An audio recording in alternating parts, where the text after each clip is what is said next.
Merhaba arkadaşlar. İnsan dilinin kökenini açıklarken esas olarak insan dilinin iki sürecin toplamı olarak geliştiğinden söz etmiştim. Birincisi uzun evrimsel süreç. Uzun evrimsel süreçte insan dilini olanaklı kılan değişik organ yapı ve düzeneklerin genetik temellerinin, biyolojik temellerinin nasıl atıldığından söz ettik. Yani önceki türlerde bulunan bazı özelliklerin insan türünde de devam ettiğinden bahsettik. İkinci olarak yoğunlaşan ve giderek güçlenen insan toplumsallığının doğal bir sonucu olarak beyindeki bir takım adaptasyonların bu geçmişten devralınan insan diliyle ilgili potansiyeli daha ileriye taşıdığından söz ettim. Hatta insanın bu alanda olağanüstü bir yetenek geliştirdiğini, yani değişik hayvanlardan örnekler vererek elektrikli yılan balığından, ekolokasyonla yön bulan yarasalardan, müthiş koku alma yeteneğiyle köpek balığından falan söz ederek evrimin belli yönde ardışık adaptasyonlardan geçerek diğer hayvanlardan çok farklı istisnai yapılar, özellikler geliştirebileceğini bahsetmiştim. Bu nokta insan dili hayvan iletişim sistemlerinin olağanüstü düzeyde gelişmiş bir biçiminden başka bir şey değil diyerek evrimsel sürekliliğe vurgu yapmıştım. Bilim dünyasındaki egemen anlayışlara bakıldığında bu konuda bu kadar çok alanda farklı çalışmalar yürüten bilim insanlarının nasıl oluyor da bu gerçeği senin kadar açıkça ifade etmiyorlar? Neden bu senin söylediklerin bilim dünyasında bu kadar yaygın bir kabul görmedi? Yani insanın olağanüstü bir iletişim yeteneğinin olduğunu kabul ediyoruz. Ama bu olağanüstü iletişim yeteneği aynı zamanda insan iletişiminin yapısından kaynaklanan bir mükemmelliğin sonucu olamaz mı diye kuşku belirten arkadaşlar oluyor. Bu nedenle bu videoda bu konuya değinerek insan iletişim yeteneğinin neden benzersiz olmadığını anlatmaya ve neye dayandığımı ortaya koymaya çalışacağım. Bilişsel bilimciler, zihin felsefecileri, dil felsefecileri ve dil araştırmacıları, dille ilgili değişik konuları çalışan bilim insanları arasında yaygın bir dogma var. O dogma da şu: insan dili hayvan iletişim sistemlerinden tümüyle farklı bir yapıdır. Hayvanların iletişim tarzlarıyla insanların iletişim tarzlarına baktığımızda bunu yalnızca bir süreklilik, kesintisizliğin sonucu olarak açıklamak olanaklı gözükmüyor. Yani insan dilinde, hayvan dillerinde esamesi okunmayan, yani hayvan dillerinde hiçbir biçimde görmediğimiz çok önemli ayırt edici özellikler var. Bu nedenle insan dilini basitçe hayvan iletişim sistemlerinin bir devamı olarak görmek doğru değil. Şimdi günümüz dünyasında değişik bilim alanlarında hakim görüş bu. Yani bu görüş esas olarak aslında insan dilinin hayvan dillerinden hangi açılardan farklı olduğuna ilişkin 5 tane temel nokta öne sürüyor. Şimdi bu 5 temel noktayı kısaca size hatırlatacağım ve daha sonra kendi görüşlerimi ortaya koyacağım. Birinci özellik literatürde kip uyaran bağımsızlığı olarak geçiyor. Yani kip uyaran bağımsızlığı ne demek? Şu demek: kip dediğimizde herhangi bir eylemin, oluşun, durumun zamanını, yönünü ve durumunu belirtmiş oluyoruz.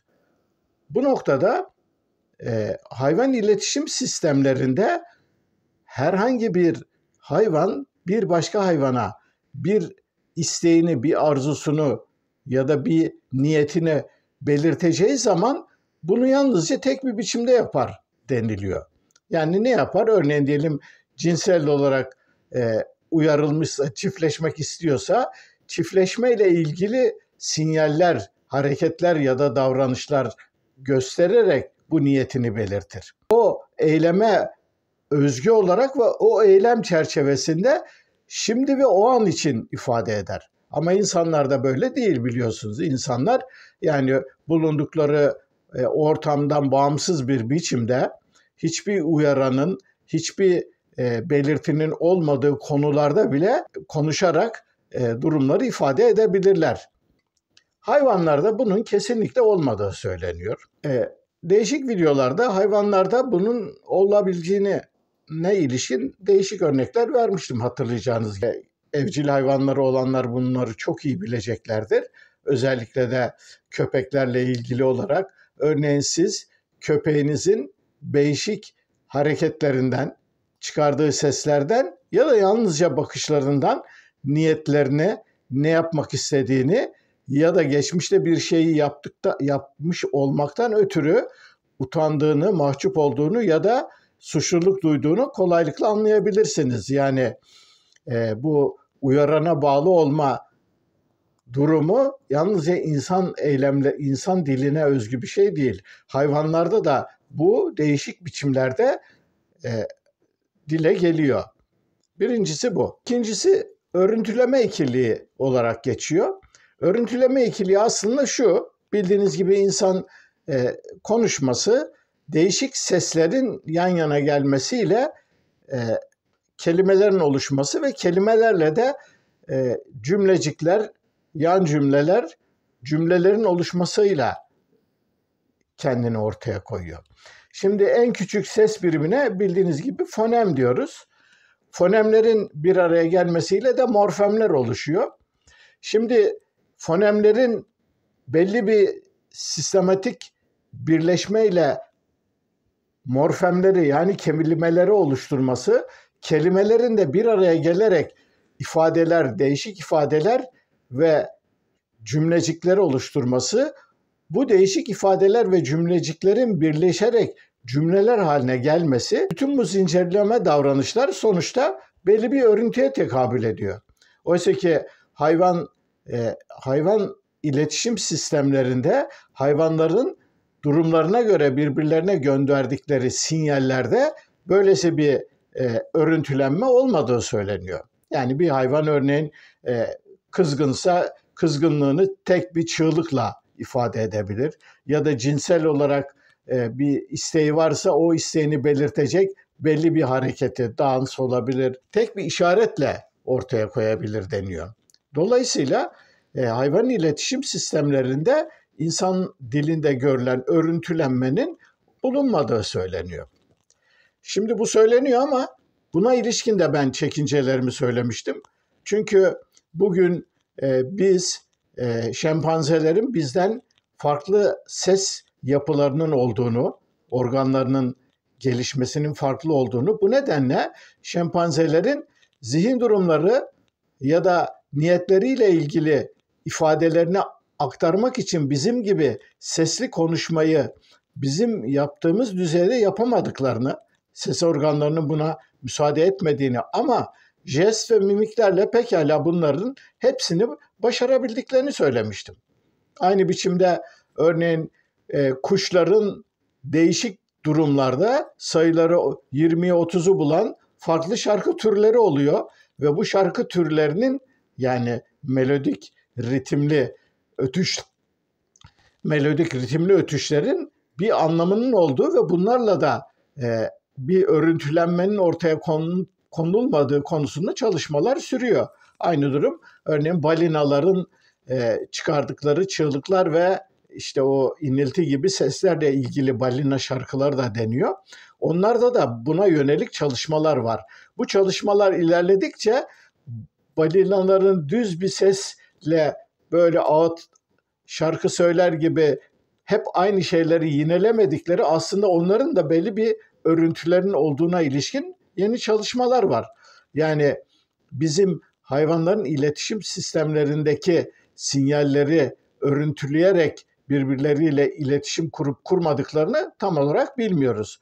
Tam tersine buna yönelik hiç de azımsanmayacak ipuçları var. Dilini hayvan iletişim sistemlerinden ayırt eden üçüncü temel özellik olarak yer değiştirme referansına sahip keyfi sembollerinin insan dilinde bulunduğu, oysa ki hayvan iletişim sistemlerinde böylesi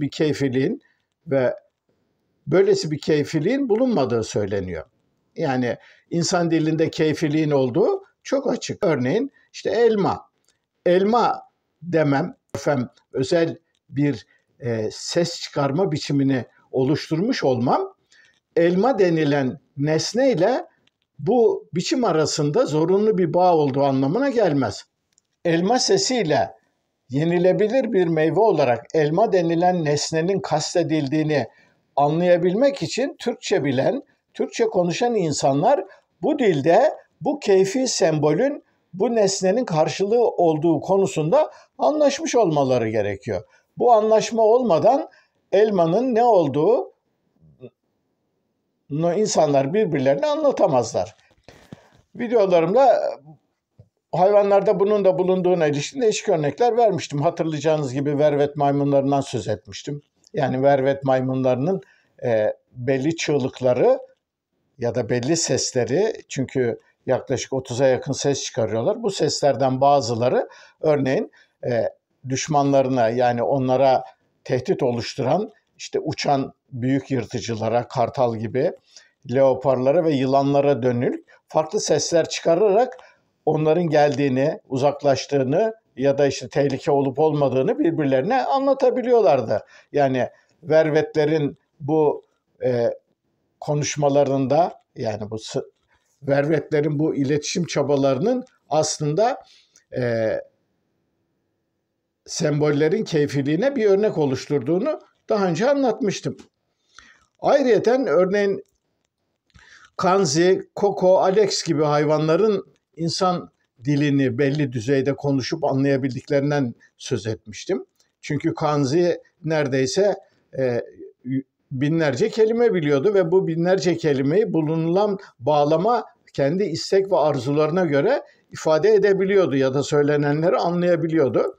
Şimdi kanzi örneği bilim insanları ve işte insan dilinin hayvan iletişim sistemlerinden tamamen farklı olduğunu söyleyenler açısından ciddi bir engel oluşturuyordu, ama onu da açıklayabilmek için şöyle dediler.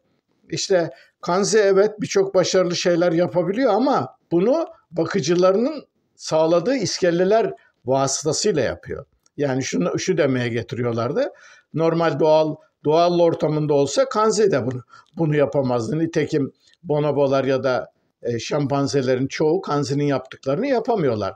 Dolayısıyla bakıcıları ve bilim insanları kanziye birçok şeyi ısrarla ve uzun süreli çabalarla öğrettikleri ve ona bir iskele sağlayarak bu insan diline ulaşmayı sağlayabildikleri için kanzi bunu yapabiliyordu diyorlar. Doğal yaşamlarında şempanzeler ya da goriller ya da papağanlar insan dilini o düzeyde asla konuşamıyorlar. Çünkü insan diliyle hayvan iletişim sistemi birbirinden tümüyle farklıdır deniyor. İnsan dilinin hayvan iletişim sistemlerinden farklı olduğu dördüncü noktanın dilinin genelleştirilmiş bir sistematiğinin olduğu ve alan bağımsızlığının bulunduğu söyleniyor.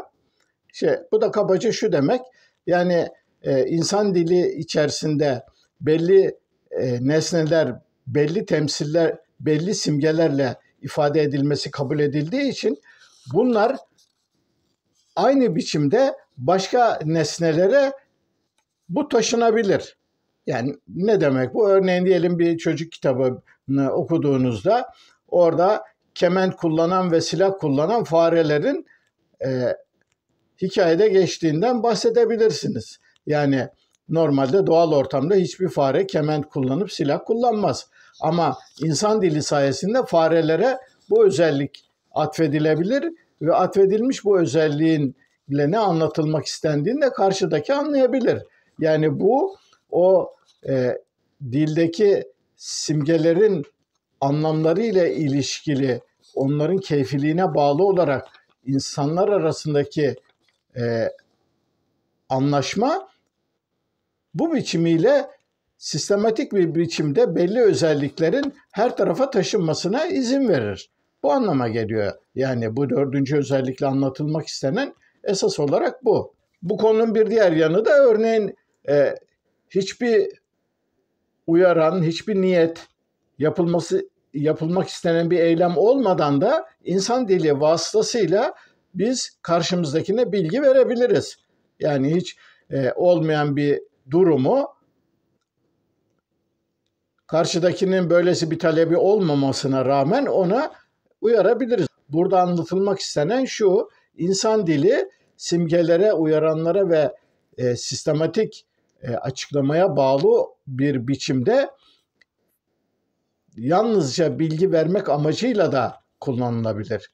Bu da genelleştirilmiş sistematiklik ve alan bağımsızlığı dediğimiz şeye tekabül ediyor.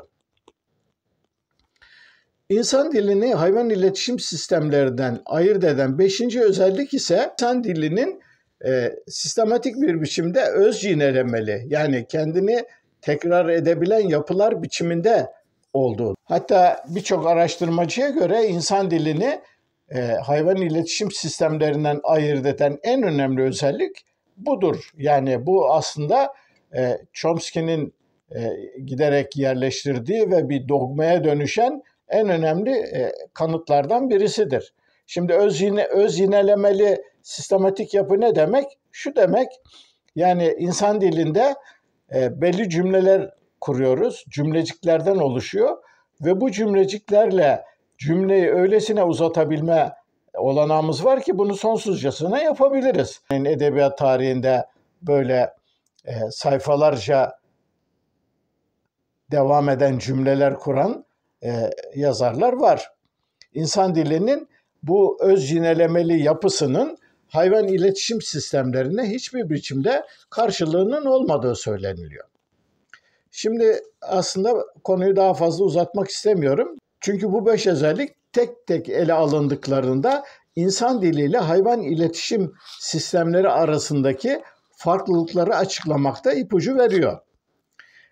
Zaten ben insan dilinin hayvan iletişim sistemlerinden gelişmiş olmakla birlikte olağanüstü geliştiğini ve çok özelleştiğini, doğada böylesi özel adaptasyonların olabileceğinden söz etmiştim. Peki bütün bunlara rağmen hayvan iletişim sistemleriyle insan dili arasındaki ilişkiyi bu kadar birbirinden kopartmak doğru mu? Yani bugün akademik dünyada, bilim alanlarının çoğunda geçerli olan insan dilinin hayvan dillerine oranla benzersizliği iddiası doğru mu? Şimdi buna ilişkin de bunun doğru olmadığını ben söylemiştim.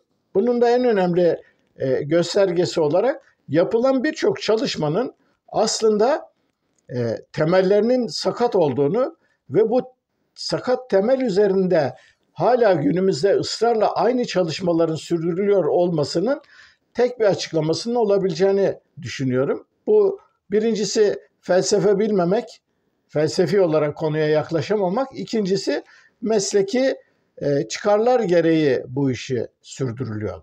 Yani şöyle düşünün, bugün dünyanın değişik üniversitelerinde insan diliyle hayvan dilleri arasındaki farklılıkları ortaya koyacak sayısız araştırma yapılıyor. Bu araştırmaların bazıları o kadar ki 1 yıllık, 2 yıllık, hatta çok daha uzun süreli araştırma programlarına korkunç ödenekler ayrılıyor.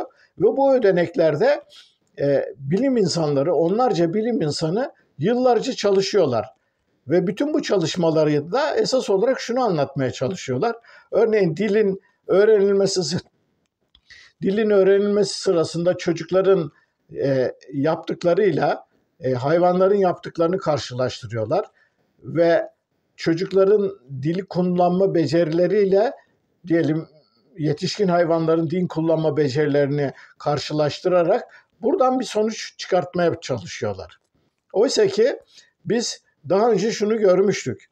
Yani insan dili aslında salt biyolojik bir mekanizma değil. İnsan dilinin biyolojik mekanizmaları uzun evrimsel süreçte oldu. Tamam. Fakat insan dili aynı zamanda belli adaptasyonların sonucu olarak belli bir kültürel ortamda edinilebilen ve kültürel ortamda beyindeki mekanizmaları geliştirilebilen bir özellik.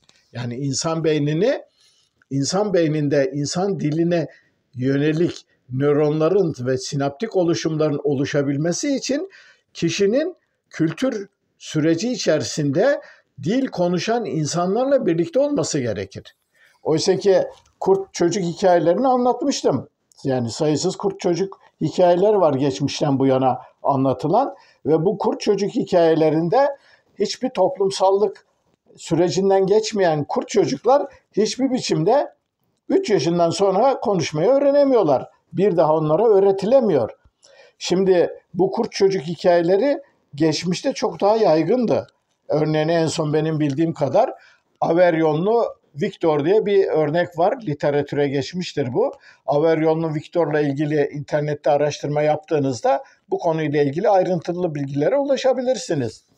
Averyonlu Victor'dan sonra gerçekten bilimsel olarak incelenmiş ve kayıtlara geçmiş başka örnek fazla ben bilmiyorum. Fakat ormanda bulunmadan normal şehir yaşamındaki koşullarda tamamen insanlardan izole edilerek, örneğin bir bodrum katında, bir tuvalette, bir küçücük odada, karanlık bir odada kalan çocuklar var. Bunlarla ilgili birçok örnekler var. Bunların hemen aklıma gelenlerden birkaç tanesini söyleyeyim. Merak eden arkadaşlar internete yazarak bunları araştırabilirler.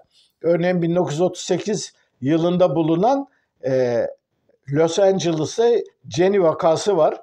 Jenny'nin babası psikolojik sorunları olan birisi. Dolayısıyla çocuğu 13 yaşına kadar, yani 1,5 yaşından 13 yaşına kadar yarı karanlık bir mahzende, tuvalet gibi bir yerde tutuyor. Hiçbir dış uyarana maruz kalmadığı için Jenny bulunduğu zaman konuşmayla ilgili hemen hemen hiçbir şey yapamıyor. Yalnızca babasının ona yönelik tehditleri, hırlamaları ve bazı şeylerine tepki veriyor. Ama onun dışında Jenny kendisi hiçbir biçimde konuşamıyor.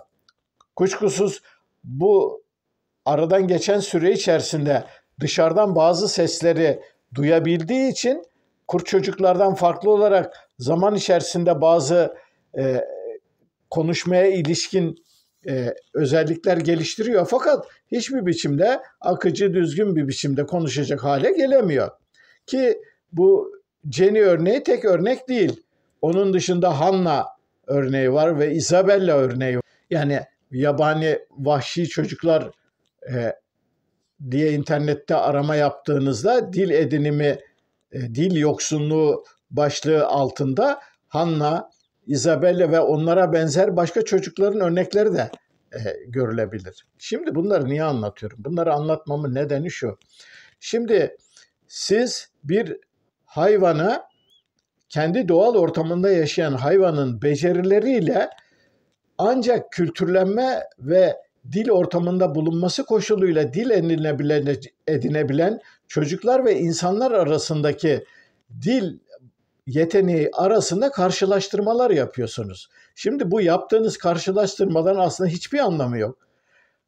Çünkü bunun tersini yaptığınızda, örneğin insanlar arasında bebeklikten itibaren onlarla birlikte yaşayan ve dil konusunda belli bir şeyler öğretilmeye çalışan Kanzi örneği var.